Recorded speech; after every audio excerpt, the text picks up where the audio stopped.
Well, welcome again to another episode of Upon Further Review, where we review the week number 4. And then we have a lot of other things going on, such as crowning a player of the week.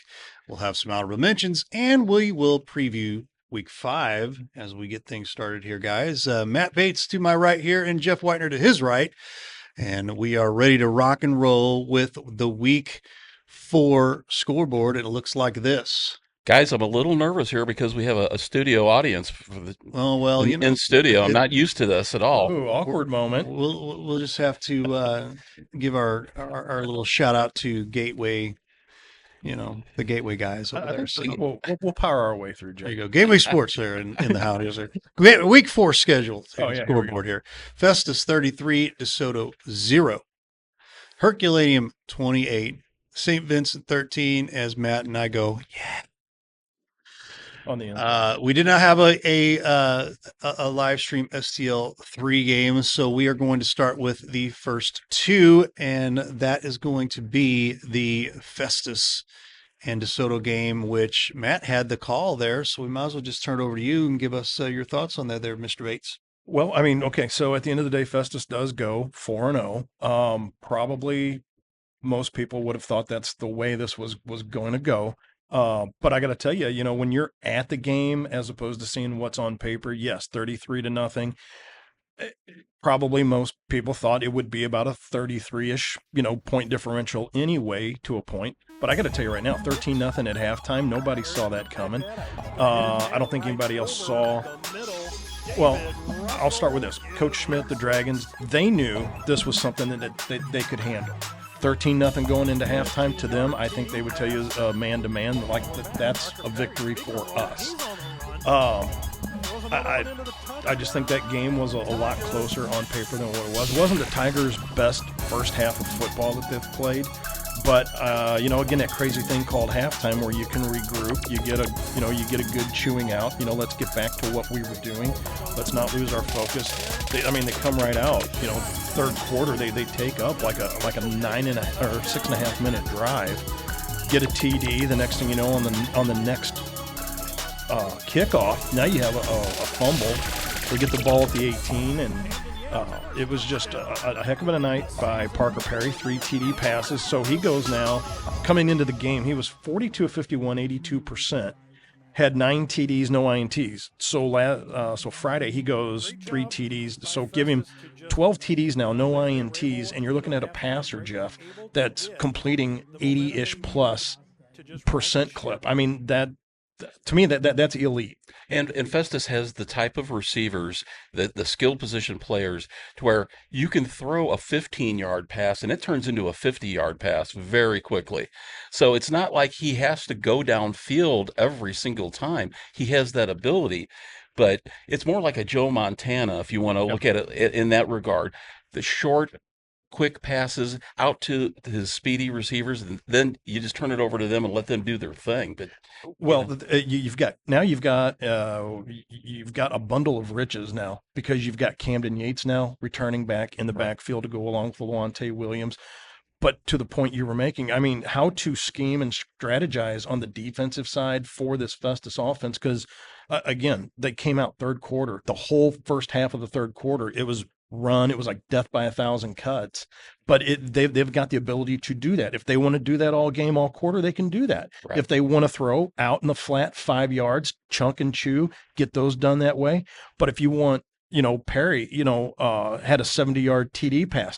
45 of that was in the air. The other 25, 30 yards was on the receiver. So His deep ball accuracy has been impressive as well too, and I think that sets him up well, and this Festus offense, because again, you can take Lawante out, you bring in Camden Yates, you've got 4 wide receivers, throw in Aiden Clifton on your tight end spot, and it's just a plethora of riches that Coach Afadale has to work with. And then again, when you flip it over on the defensive side, so that's what I was saying in the broadcast. Like, your leading tackler only has, I think, like 22 tackles. Why? They don't spend a lot of time on the field. They're usually getting you 3 and out. And, and if you've got, say, 5, 6 possessions during a game, you've got kids that are, making maybe only 18 tackles total a game. Exactly. And not to mention a decent kicking game as well too. But yeah, I mean that's where they're at. That's why they're 4-0. Right, man. And getting back to DeSoto, just to put the exclamation point on that, as far as what Coach Schmidt was talking about Friday night on the post game show, to be able to hold Festus to 13-0 at the half, they did feel very good about that. That's one of those things as you're trying to build a program and come back, those little bitty micro positive things that will all add up to the end to running a successful program. And it takes a lot of those little things. If you want to save $1, you better start saving pennies. And it's that kind of mentality. Yeah. And that'll set DeSoto up for a big test coming this week. Yeah, I think that's where when you see this DeSoto Windsor game on paper, where it's so you're going to have Festus Hillsboro, kind of like the topper echelon of that district. Then you're going to have DeSoto Windsor hacking it out as well too. But it's going to be that test of I think it's kind of like that midterm exam where as we've reached the halfway point, what have these teams learned? And and with Windsor DeSoto doing battle, that's what you're going to find out. Absolutely. Let's take a look at our live stream STL2 game of the week. That is not the right one, and that's not the right one either. So I'm having some wonderful difficulties. They continue again. Anything happen over at Herculaneum? Let's see. Did anything happen over at Herculaneum? I got the call. I got the call here from Cap, Brian Kaplinger saying 22-0 at halftime, and I'm like, oh, so we're down 22-0. He says no. He says, Herky's playing like a perfect game.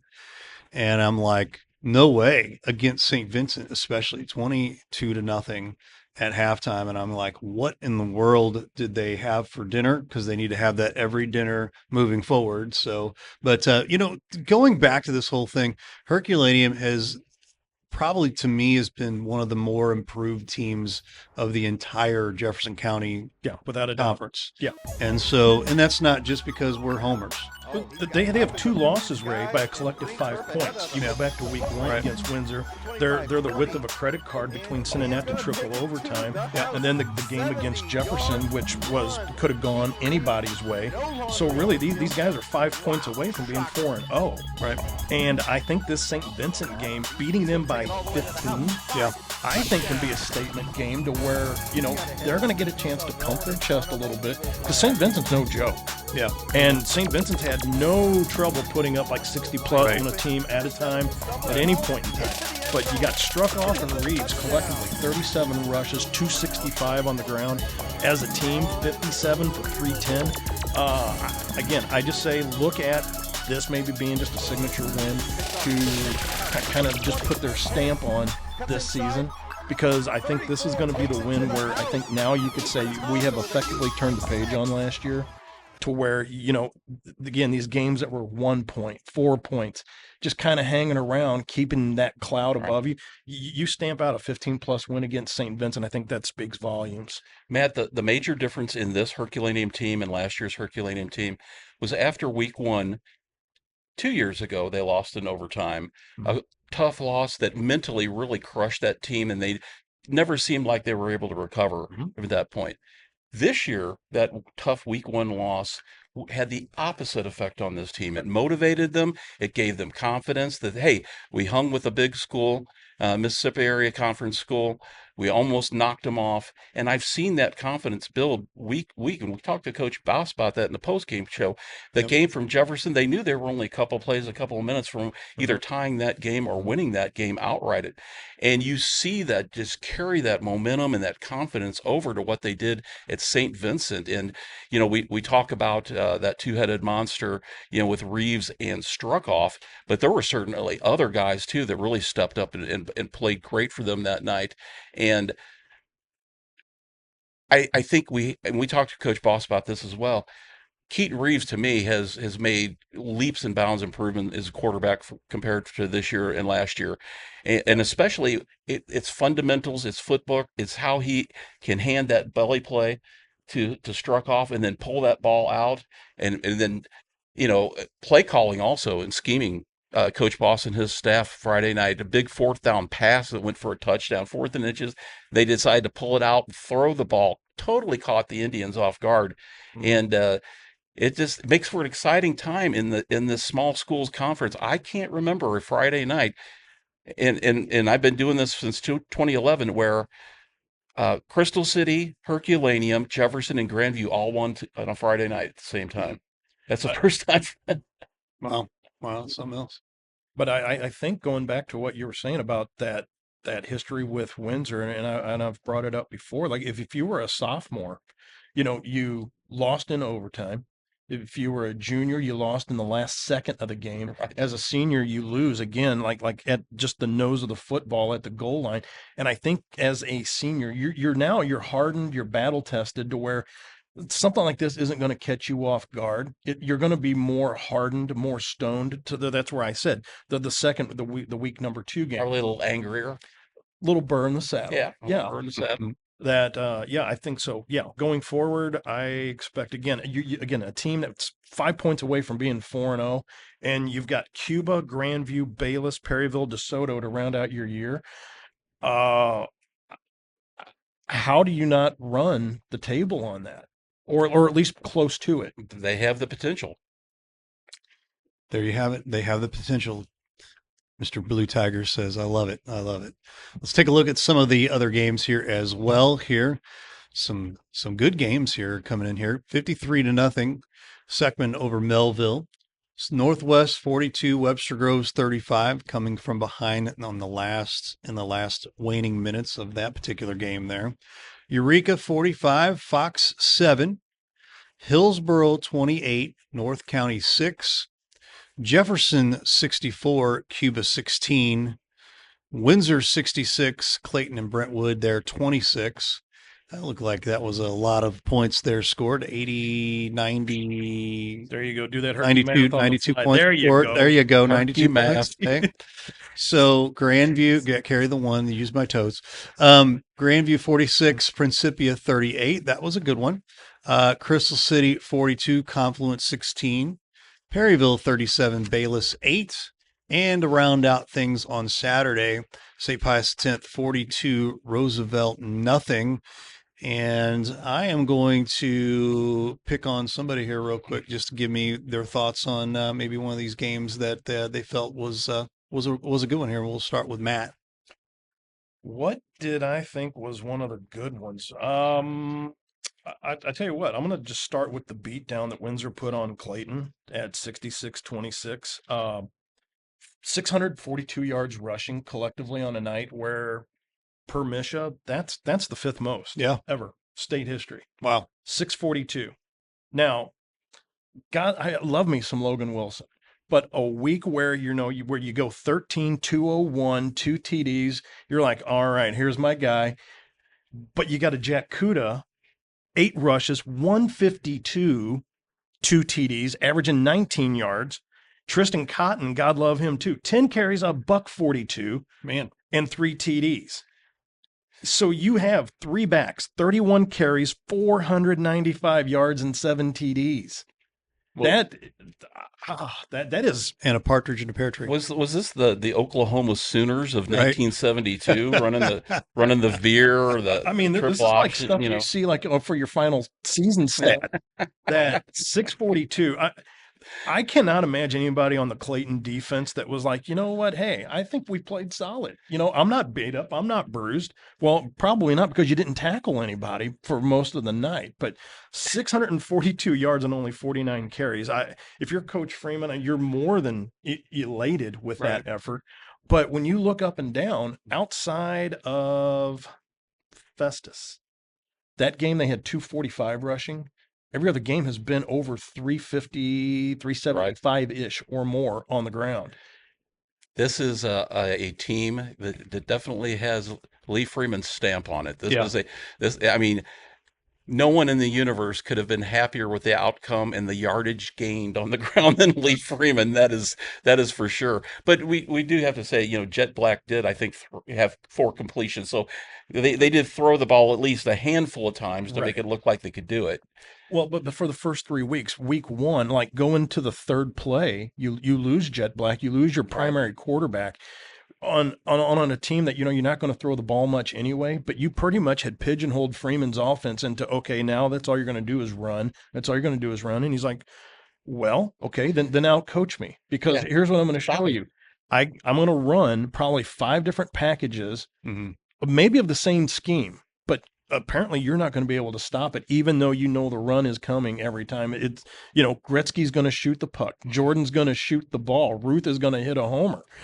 You're just not stopping this Owls rushing attack, and then this is to me, I think, just been one of the more impressive runs, literally and figuratively, in the area in quite some time. And so, yeah, I think to put a 40+ win over this Clayton Brentwood team, but I saw that probably being as a win on paper, but not to the degree it was. Right. I would agree with you 100%. I'd love to know how that game went and how those points were acquired, but very impressive night for the Owls. And I think if I had one other game, I think it would be Crystal City over Confluence at 42-16. You're talking a smaller school, not a lot of players on the team anyway. And when we heard Coach Collins got his first win, congrats to him. But talking about how he was getting second, third teamers in there, I'm like, where are you getting them from? Because you don't have that many to pick from anyway. But I think, when you take your Rico Pastrada, your Landon DeRoos, you start there, work your way down. You see that senior leadership, and especially on a smaller roster, I think that's where some of your leadership from your seniors, that definitely trickles down. And I think, I dare say, I think you might feel that more than on a larger team where, some of your senior leadership might get lost in the shuffle because you have so many to deal with. Where I think down here at Crystal City, you look at those that are taking the bull by the horns, and they ring up a 26+ beat down on Confluence. So, congrats. Matt, I'm waiting with bated breath here. And since you didn't say it, I'm going to have to say it. What we saw Friday night was a 3-layered pastrana sandwich. Yes, we did. Yes, we did. 3 touchdowns, He 7 is- tackles, and Yeah. an INT on defense. Yeah. 2 of them. 2 of them. Wow. That's right. So, and Yeah. so that's the pastrana The sandwich. Rico Pastrana. Yeah, that's right. Okay, I have a couple of games I want to take a look at here real quick. Seckman over Melville 53-0. We expected Seckman to win. Not, Melville's much improved, but it's still an impressive score. I don't know this Coach Bear. Who is this man who's throwing the ball with such authority now, slinging it all over the place? I think he's going to tell you at the beginning of the season. If you would have told him in week 4 that we've had 4 games where we've had more passing than rushing, he would have probably, put some money on that. But The only person that that's where knew he's that at. would have been him. Right. Right. Rudy Kubi, 11 for 14, 228 yards, 5 touchdowns Yeah. in that game. So kudos to Seckman for getting that ball rolling. But again, Jeff, you're looking at a quarterback, 70% plus completion percentage, 11 TDs, no INTs. And I find you're going to find that a common theme coming on down the track, which is, football 101, don't turn the ball over. Well, your quarterback's not doing that. Football 101, rule number 2, hold on to the ball. If you're a running back, they're not turning the ball over that way either. So you see that with Festus, quarterbacks over 75% completion percentage, all TDs, no INTs. You come down now to Seckman, undefeated. Well, no, I'm sorry, 3-1, because they lost that one by 1 point early in the season in week 1. But you're looking at another team though, 70+ completion percentage, Right. all TDs, no INTs. Yes, and they do a darn well job on the other side of the ball too, starting with Dylan Lappy. But when you take your football 101 IQ and you can progress it now to the 201s, 301 levels, you're seeing some of the cream, like your Eurekas, rising to the top. Exactly. Yeah. The other game I want to talk about, and you're going to say, well, Jeff, why do you want to talk about a 64-16 game, Jefferson over Cuba? And I'm going to tell you why I want to talk about that. Okay, tell us, Jeff. Tell us why. Because Jefferson put up 64 points without a quarterback. Cooper Frisk out for the game. He's still day-to-day dealing with a lower body injury. Your backup quarterback, Sam Curley, out with an upper body injury. They went to the linebacker, who's been playing very well this year. And of course, we knew him from baseball and from 253 season, Parker Taylor. And Parker Taylor came in and did a great job. Had the backup running back, Aiden Kinch, 21 for 118 yards because most, or at least 2/3 of the way, they didn't have Tyler Crater in the backfield. He only played defense. He broke his finger in that game, or thumb. So Aiden Kinch, 21 for 118 and 2 touchdowns. Parker Taylor, 11 for 66 rushing, 4 for 82 yards, and 3 touchdowns passing. He also had six what did I say? No, not nothing. This was just classic where Yeah. Jeff, when I heard what the score was, and I'm like, okay, Cooper must have just been slinging the ball. Right. He might have like 6, 7 TDs. And I see the stats now where I'm putting, the eyes with the paper now, and I see Parker Taylor, okay, Yeah. 4 of 8, like doesn't really jump off the page at you, 82 yards. Then you see 3 TDs and an INT, and you're like, what am I missing?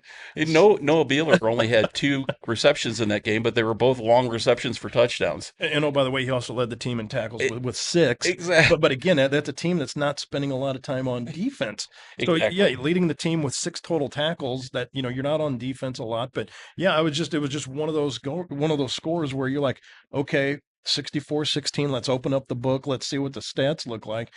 And your quarterback passing stats were just like, I'm like, what am I missing here? But then you got 351 on the ground. So And we had a backup linebacker with a pick six off a tip. A dream for all of us who ever played defense. That was pretty cool. But anyway, I don't know how this bodes for Jefferson the rest of the way. They've got Bayless next coming up. The schedule's probably going to be a little more difficult as the season goes on. They're at 3-1. You've got Grandview and Jefferson tied atop the Quad County Conference right now. But I think they can hang their hat on the fact that some of these kids, a lot of these kids, underclassmen, freshmen and sophomores, really stepped up. yeah, I don't sleep on Grandview. They're going to give you a fight. That's going to be a But- great game coming up in a couple of weeks. But again, looking at this score though, 64-16 over Cuba. And as we morph into week 5 next week, I believe Cuba's playing at or against Herculaneum At her. and at Herky. So that's, if you're Cuba, that's like going like from the frying pan right into the fryer. That you've already took one to the chin by almost 50 points, and now you're going to be facing a Herky team that just basically did a number on the St. Vincent Indians. So if you're Cuba, the Wildcats better look out because they might get a 50 ball rung up on them. They have to be careful of that for sure. One more thing about Jefferson, talk about the offense, the defense. Aiden Allen, Troy Jefferson, the linebacking crew, both your Crater brothers. Yes, they're averaging a league leading 42.5 points per game on offense, but they're also have a conference leading, giving up only 18.5 points per game on defense, which I find just as much, if not more, impressive. Well, there you have it. There you are. We will be back with the Pasta House upon further review player of the week. So stay tuned. Craving authentic Italian cuisine? Hi, this is Don Bollinger at the Pasta House Company in Festus. We're serving up happiness one plate at a time. From our made-to-order pasta dishes to our mouth-watering pizzas, everything is prepared with the finest ingredients. Try our fresh ground burgers, hearty lasagna, or our perfect appetizers. Happy hour every day with half-price pizzas and kids eat free every Sunday. Visit us at pastahouse.com to order online or for delivery on Highway A and Pounds Road, where it's always a great time. It is now time for our Upon Further Review Player of the Week. Our Player of the Week this week is from the Grandview Eagles, and that is Brendan Martin. Brendan, how you doing, sir? Pretty good. How about you? Awesome. Hey, let me rattle off some stats for you here real quick, off my phone here real quick. You had your game against Principia this week. You were 7 of 11 passing for 117 yards, 17 rushes for 206 yards, and 3 touchdowns. Not a bad job in the office that week. So take us through the game a little bit. Maybe give you a chance to talk about a couple highlights and what you thought about the game. It was chaotic. It was a shootout.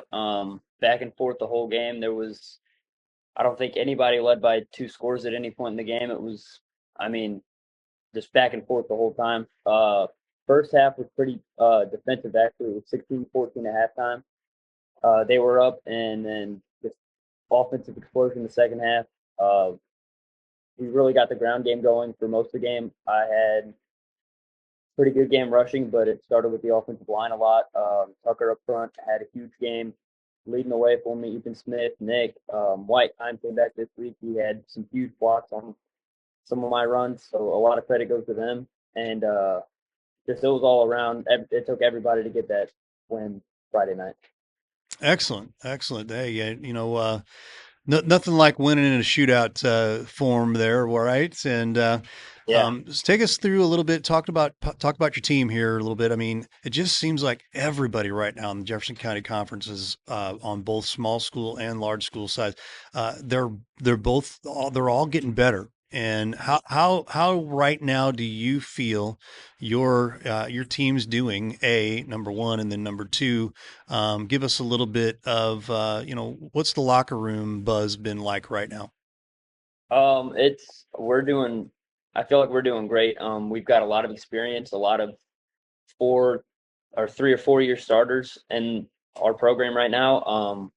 And it's just everybody all around. We're playing as a team, and there's not a lot of fighting. It's all coming together really well right now for everybody. That's great. It's great. Really good for us. Yeah. Awesome. Now you're senior this year. Anybody taking a look at you at this point right now? I do have an offer right now from Westminster. I'm talking to, which really exciting. But there's a couple other schools I'm talking to at the moment. Not gonna commit anywhere officially until after the season, just to keep any type of distractions out of the picture. Yeah. However long the season may go. Yeah, keeping those options open, that's always a good idea. Yeah. You got this week coming up here. Is it Perryville, right? Yes, correct. Perryville's been pretty doggone good lately. So has Coach been talking to you very much about the game coming up? We will do our total film overview Monday, but we know Perryville, they're a big school. They're always very talented. They're returning their quarterback and running back who have been stud for 2-3 years now, that we've been playing for 2-3 years now. So we know them pretty well, and we know they're going to be a tough team to play no matter what. Excellent. Well, we appreciate the time. Congratulations on the Player of the Week. We will be sending you a $25 gift certificate to the Pasta House in Festus, courtesy of Pasta House, and congratulations on the win. Thank you. That is Brendan Martin from the Grandview Eagles. And we're back with our honorable mention segment here, and we've got 4 honorable mentions this time around here. Here they are. Northwest, Cohen Stark, he went off 11 of 20 for 214 yards passing and a touchdown, but then he had that 17 rushes for 202 yards, 4 TDs on the night. What a night for Cohen Stark. And Northwest is back to their winning ways again as well. I'll just mention that. Crystal City's Ricardo Pastrana. Rico. Let me just say this real quick before we even get started on the rest of this. Ricardo Pastrana, thank you for he invited me to the Crystal City area. We moved yesterday, and I got a text message, a personal text message from Ricardo Pastrana. Thank you, and I appreciate that. So big shout out, much love. We're in the Crystal City area now. We're back in Jeffco, which is great. I don't know if people do that. We were actually just north of Jeffco in St. Louis County, but personally, we're back. Welcome back, Cotter theme, right? Yeah, there you go. Welcome back. There you go. Yeah, right. Ricardo, part of the welcome wagon. There he is. How about that? So thank you, Ricardo Pastrana, who had 16 rushes. He's got Ray's number. Yeah. Literally and figuratively. Somehow he got my number. 16 rushes, 64 yards, 3 touchdowns. Not a bad day at the office there. Seckman's Brody Kuby. Man, he could be on here every week. One of these days, we're going to actually have him on as Player of the Week here. But 10 of 14, 228 yards passing, 5 touchdowns. And not a bad day at the office there either way. And to round things out here, the Windsor offense, the law firm of Cotton, Kuda, and Wilson combining for 670 yards rushing. 470 yards. And you mentioned that is a fifth all time in Misha history. How about that? Etching their name in the record book. Yeah. How about that? Jeffrey. Well, the only thing I can say about that, everyone obviously well deserved on that list, and I'm just glad to see great representation. We've got all 3 county conferences represented in the Yeah. honorable mentions this week. So There we go. Kudos to them. I agree with what you said earlier that, there are some guys that, you literally could fill them in every week on this. Yeah. And it's something like you see the Cohen Stark show, leading the Northwest Lion team that, by golly, I mean, every week, put him on there, Brody Kuby. But again, a breakout week for Logan Wilson, but you got to include him now with the rest of the team, which I Yeah. love me some teammates. Yeah. But it's just like they all have as good of a week as you do, to where I think that's really about the only way to shine the love on everybody, is to just encompass it as well too. That you got to put them all in there together. Sometimes you have to. I mean, there were some major performances Yeah. last week and a lot of points put up, guys. And another one that is flying off the radar is that Brandon Webb over at Eureka and pinch hitting. If you would have told Coach Schumer or that at the beginning of the year you're going to Sumner, Yep. you're going to lose Kodak in like one of the first 5 plays. Mhm. Okay, well he's only reeled off about 65-ish rushes, averaging about 4 yards a pop, but 11 TDs from this kid. And Hutchcraft stepped right into that role of QB, 11 for 15 passes with a touchdown. Our old friend Greg Ring, 5 Yep. passes, 5 receptions for 101 yards. So again, like a Eureka team, if you wanted to pull somebody out of there, you're best off Very just easily. lumping everybody together and giving them a shout out that way. So I mean, really, honestly, you look up and down some great gameplay that you've got to be actually more inclusive instead Yes. of like solely exclusive. Excellent. That's a look at our honorable mentions, and we'll be right back here with the week 5 previews. We'll stay tuned. We'll be right back. After Friday Night Blitz, check out the Friday Night Blitz postgame at 10 p.m. Our Friday Night Blitz announcers will catch up with coaches from around the area and grab some postgame interviews to cap off another Friday night football frenzy. That's the Friday Night Blitz postgame show at 10 p.m. on live stream STL.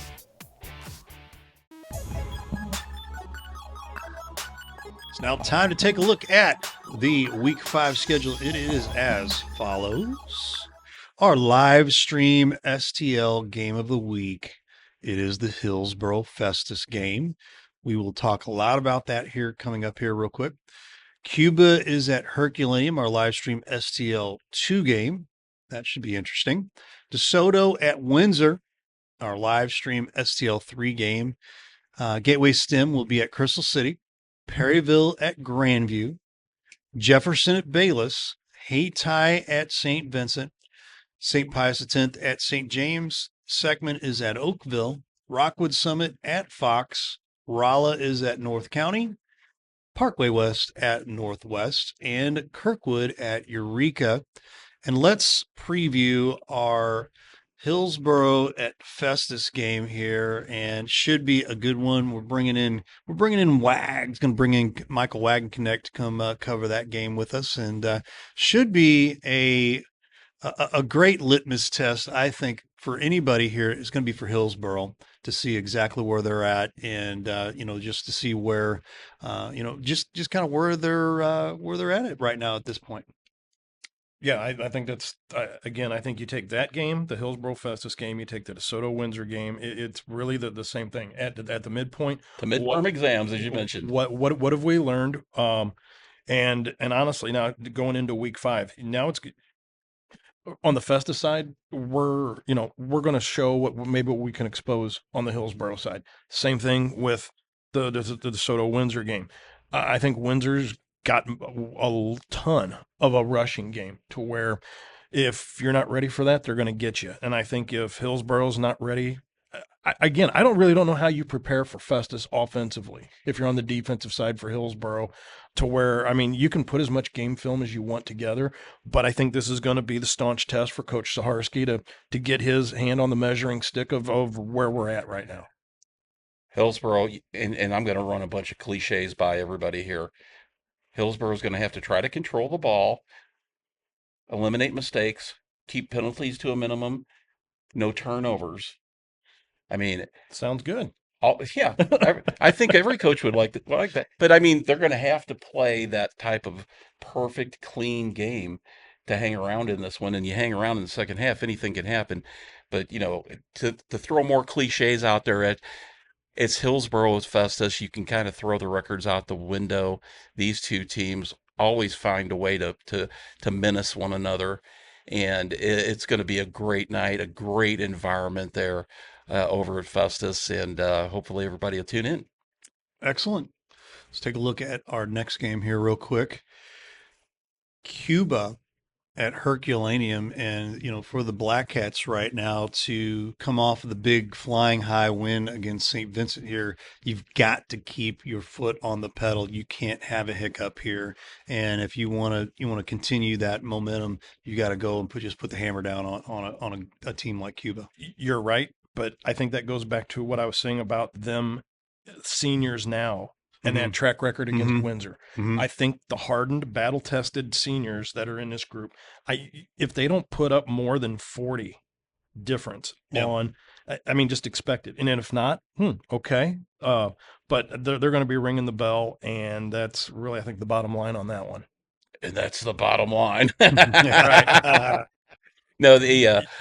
this will be a little different game than that Cuba faced last week. Cuba, Jefferson's always a smaller team with speed and good skilled position guys. Cuba is a team more like Herky, good size. Although I still think Herky's O line, D line will win the battle up front. I don't know if this is going to put 64 points up, but yeah, I would be surprised if it wasn't a 42-6 game somewhere around that uh, score. So yeah, that I like you said, you can't take anyone lightly. You can't play down to your opponent's level. So I don't expect that out of this team after what I've seen at this point with their grit and resolve. Absolutely. Let's take a look at the live stream STL3 game here. DeSoto at Windsor. This is going to be an interesting matchup here because you've got this really staunch defense of DeSoto, who really, for the most part, first half, you and I saw it firsthand here, Matt. They really kept Festus in check, but against a Windsor team that threw up 600 some odd yards last week, and so it's going to be a really good test, I think, for both teams here to see who comes out on top of that one. I totally agree. And, to the point of, DeSoto, hanging in there with Festus in that first half. But to your point, with the cliches we were using a while ago, that, you can do all those things with ball control, try to play a perfect half, but you got to put points up in the process too. Right. It's hard to win the game when you've got a donut over there. So I think that's going to be the big thing for DeSoto, is how to come off of the shutout against Festus, being shut out against Festus, how to try to get back on the sled for this game here against Windsor, because you're going to be facing again, you go up and down. Freeman's team's going to run the ball about 60 times on you. You're going to have to be ready for that. And again, these are teams that know it's coming, and he's still putting 50, 60 rushes collectively a night against you. They just wear you down. They just beat you down after a while. But I will say this much: of any coach in this county, I think no one can game plan and scheme like Coach Schmidt. I've seen him do it before and take down, teams that they were, bigger, stronger teams that were favored to win. So I would not put anything by DeSoto. The only reason I'm going to give Windsor the edge in this game is that they're playing at home. So I'm going to give them a slight edge on that one. But that's going to be a dandy, and that's going to be a game that I'm going to monitor very close here in the studio Friday night. Home field advantage. It feels so good to be home, doesn't it, sometimes? All right, let's take a look at some of these other games here real quick and pick out maybe one or two here that you think might end up being a close one, a good one. Could be a nail biter. Let's go over there, Matt. Well, I'm going to go Perryville at Grandview for number one, because Perryville, when you come in and you've got Barrett Wheeler coming into his senior year, and all of a sudden, like, the door has basically been shut on this Perryville team, to where I think this would be a big feather in the cap to Grandview to pull off a victory in this one. And I think also to the point, Grandview's at home for this. They don't have to go on the road to Perryville. Always easier to have a big game in your own yard as opposed to going on the road into enemy territory. Seckman Oakville is always just a classic battle, but I've got it highlighted. But I see Seckman taking this. I think they have finally righted the sled back onto the rails, and I don't see the Jaguars having much of a hiccup the rest of the way here. Maybe Kirkwood Eureka. I don't know. Can the Pioneers do something to get into the scheme of Eureka? I don't know. But that's the other one I've got highlighted on my non-live stream STL games. I've got Perryville, Grandview, Seckman Oakville, and Kirkwood at Eureka. Yeah, I would agree with you. Those were the 3 games I would have picked as well.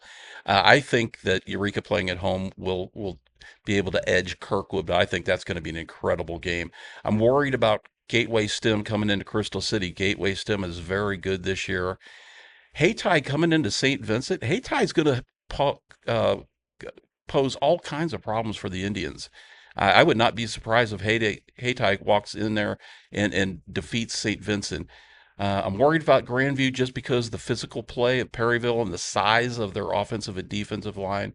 Wheeler obviously is a punishing running back, but you've got Wheeler, you've got Lucky and Leichel and company, and that one there is going to be a tough road to hoe, and really another litmus test, like as you mentioned, for the Eagles. Other than that, those are the big games I see this week, guys. I'll take me some Isaac Walker, and I love me some Tucker Reinhardt. I'll take those two amigos on the left and the right of me anytime, because I think those two they're gonna shine in this game against Perryville.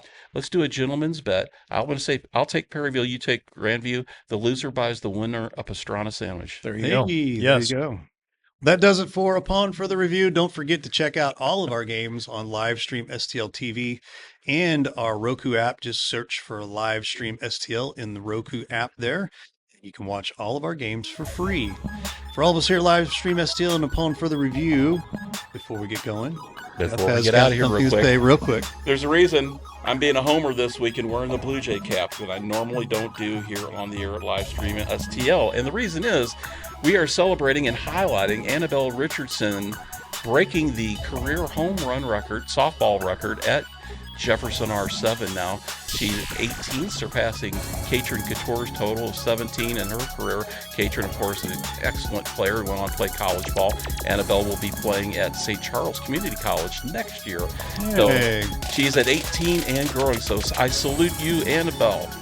Congratulations, Annabelle. For all of us here Upon Further Review, we'll say so long. We'll see you next week. Be good. Be a good human.